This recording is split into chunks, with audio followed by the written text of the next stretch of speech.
Osote Gọvanọ Anambra Steeti bụ Dr. Onyekachukwu Ibezim akpọgo oku ka eme ngwa ngwa site n'aka gọọmenti etiti wee gbata ọsọ enyemaka na ọtụtụ ebe mbuze na-enye nsogbu n'okporo ụzọ Onitsha Owerri Road n'akụkụ Ọbanaọzọ Obolo. Osote Gọvanọ Ibezim gbara oku a n'oge ọ gara njem na nso nso n'ebe ndị ahụ.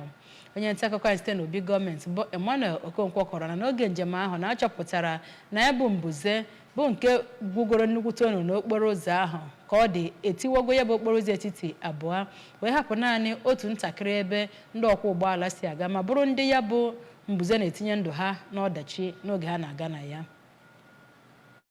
Kwaziri na ya bụ njem na ọ bụ na gọọmenti etiti agbatara ndị bi na mpaghara ebe ahụ nakwazi ndị na-agba n'okporo ụzọ awara ahụ ọsọ enyemaka nso nso a na ya bụ okporo ụzọ ga-abụzi nke ya bụ ide mmiri ga-ekewa abụọ ma mekwezie ka ndị mmadụ ghara ị na-agafezi ya bụ ụzọ. Osote aka na-achị steeti a bụ Dọkịta Ibezim onye kwala alịrị na ya bụ nnukwu onuno ide mmiri ahụ gwuworo na ya bụ okporo ụzọ awara jikọrọ Anambra, Imo nakwazi obodo ndị ọzọ ma kwue na ọ dị nnọọ mkpa na gọọmenti etiti gbatara steeti a ọsọ enyemaka n'ụzọ ahụ iji wee gbochie ndị mmadụ ịnwụ n'ihe mberede okporo ụzọ na ya bụ ụzọ. Osote aka na-achị steeti a Dọkịta Ibezim kọwaziri na ya bụ mmebi ide mmiri ahụ mebiri ụzọ ahụ bụ nnọọ nke karịrị gọọmenti steeti a nke meziri o ji dị ezigbo mkpa na gọọmenti etiti gbatara steeti a ọsọ enyemaka ọsọ iji wee gbochie ya bụ ọdachi ga-adakwasa akụnụba nke steeti a nakwazi nke South East gbaa gburugburu na ọ bụ na ya bụ ezi ekebie abụọ. Dịka otu onye bi na mpaghara ebe ahụ bụkwazi ọ na-agbakwazi n'ụzọ awara ahụ